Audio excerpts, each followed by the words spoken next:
L'équipe de Denis Kadima, qu'est-ce qu'il faut attendre d'elle? Les élections libres, démocratiques, transparentes. Nous allons en parler avec Maître Eric Moutachi Mbaya. Bienvenue, Maître. Merci beaucoup, monsieur le journaliste. Voilà, il y a eu remise et reprise aujourd'hui entre l'équipe entrante ainsi que l'équipe sortante. Denis Kadima remplace Corneille Nangaa. Qu'est-ce qu'on peut s'attendre de cette équipe? Monsieur Jean-David, avant de répondre à votre question pertinente du reste, je peux m'autoriser à circonscrire notre petit débat dans une perspective définitionnelle de l'histoire. J'ai toujours conçu l'histoire comme étant la maîtrise du passé en vue d'analyser les présents pour orienter l'avenir dans une perspective meilleure. Qu'est-ce que nous pouvons attendre de l'équipe Kadima?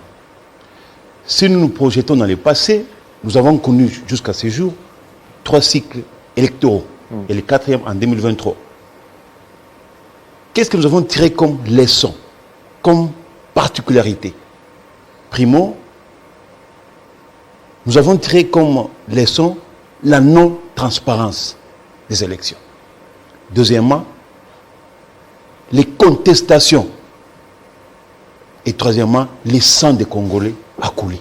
Cette non-transparence, c'est là qu'il y a même les nouveaux dirigeants. Est-ce que c'est ça, on peut dire ça, c'est cette non-transparence, ou bien c'était un peu une non-transparence relative? Pour aller trop vite, je me limite à la structure CENI. Okay. Alors, qu'est-ce qui a fait que ces 3 éléments mis ensemble jouent jusqu'à aujourd'hui? 2 choses rapidement. Nous avons d'abord la culture politique du Congolais.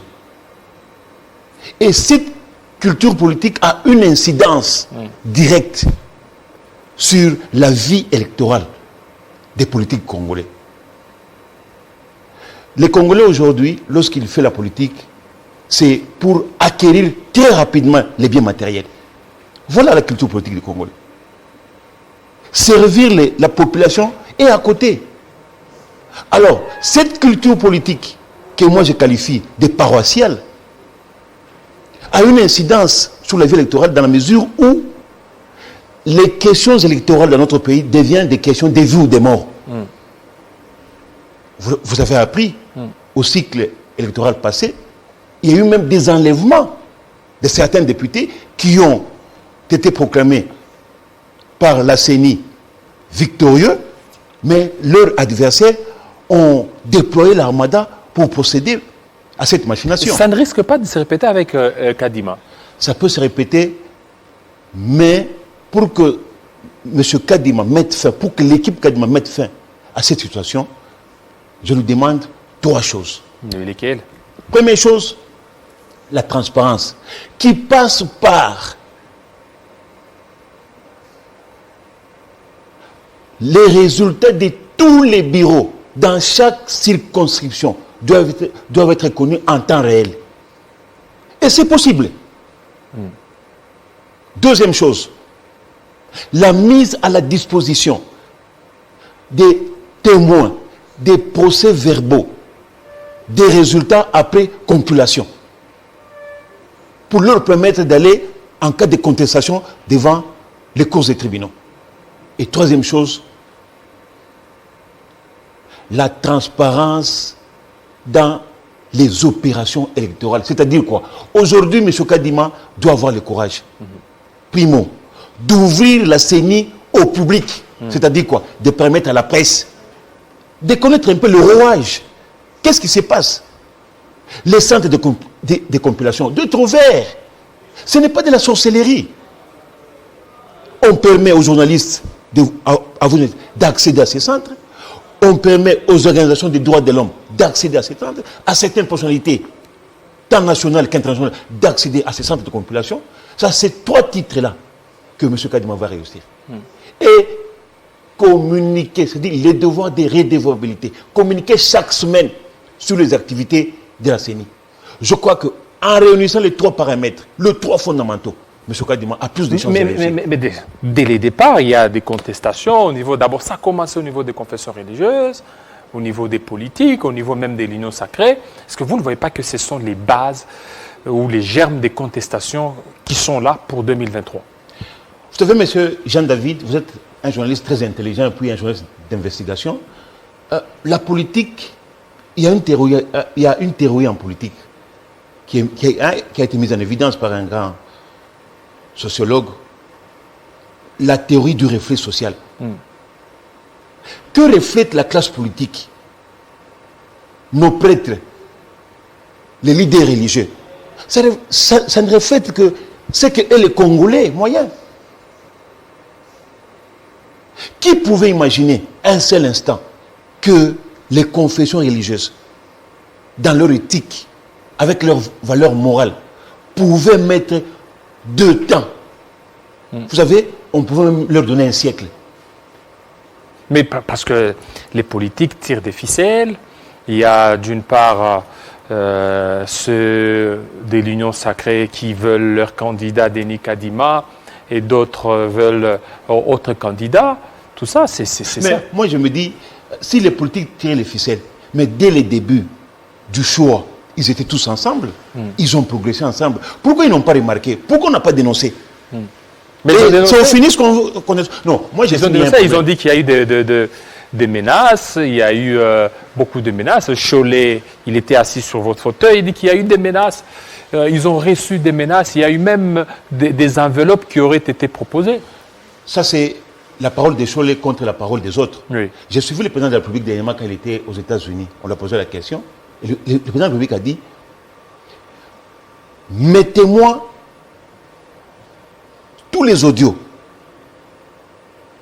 de nature à menacer sur les leaders religieux pour avoir une tendance sur tel ou tel candidat. Mettez-moi à ma disposition tous ces audios-là.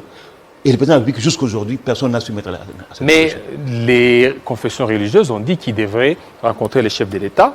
C'est après cette rencontre qu'ils devaient remettre ces audios, mais le président ne leur a pas donné la chance. Dans la même interview sous la VOA aux États-Unis, il a dit, j'ai rencontré les évêques et je les ai dit, en tant que président de la République, je ne sais pas prendre fait et cause pour vous. Parce qu'en prenant fait et cause pour vous, je vais léser les autres. Or, ici, vous êtes une sous-composante religieuse. Donc, vous devez faire tout, par tous les moyens, pour vous entendre.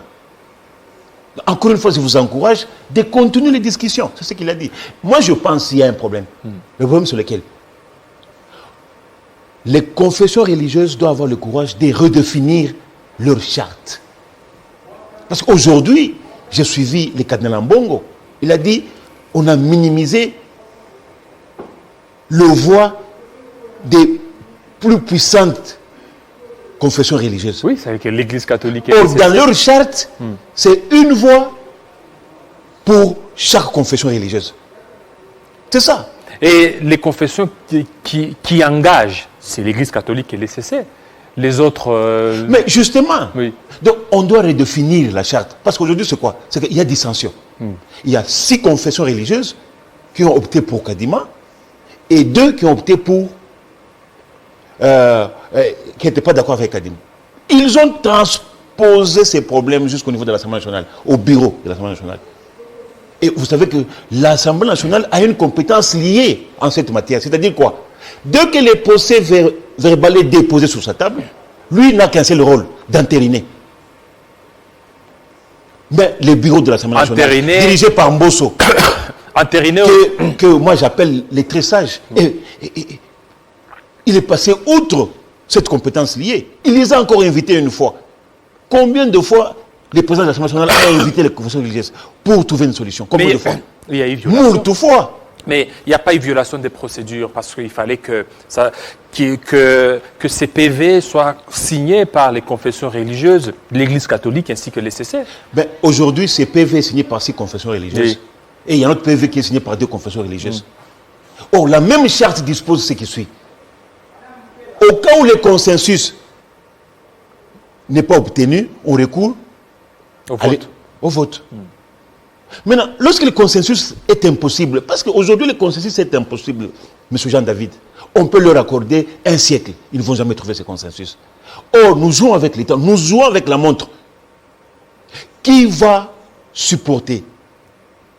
Qui aura la charge du glissement? Parce que nous tendons vers le... Mais avec ça salit l'image de la RDC, quand déjà les confessions religieuses, n'oubliez pas qu'ils ont des grands lobbies, déjà au niveau international, au niveau des Roms, même au niveau des États-Unis. Petit à petit, on risque vraiment de blacklister notre pays. Non. Vous savez, aujourd'hui, M. Jean-David, c'est une question pertinente, mais j'ai réfléchi sur cette question. Je me suis rendu compte que nous devons changer de paradigme au niveau des structures quant à l'organisation des élections. Nous devons donner ça au ministère de l'Intérieur. Mais à une seule condition, on doit moderniser ces ministères. Et il y a un ouvrage qui est en chantier, qui sera publié, de la modernisation du ministère de l'Intérieur et les élections, et l'organisation des élections en RDC. Et je compte le publier l'année prochaine. On doit donner au ministère de l'Intérieur la compétence d'organiser les élections. Parce que chaque année, M. Jean-David, nous allons connaître les mêmes problèmes. Et nous allons toujours aller des contestations en contestation. Oui, mais avec ça, lorsqu'on donne déjà au ministère de l'Intérieur, quand bien même ça se fait dans d'autres pays, mais ça sera jugé parti. Non, je dis on doit moderniser. Moderniser. D'abord le ministère de l'Intérieur, et puis octroyer cette compétence à ce ministère. Sinon, avec cette structure, nous irons des contestations en contestation. Mais vous ne voyez pas que pourquoi n'est pas peut-être proposer des réformes au niveau des confessions religieuses seulement, qu'on essaie un peu de redéfinir peut-être la charte, qui est cette redéfinition, pour qu'à la prochaine, qu'il n'y ait pas ces contestations. Mais j'ai appris avec joie que les SCC a tourné les dos aussi confessions religieuses. Mais elles sont exclues, ces six confessions religieuses.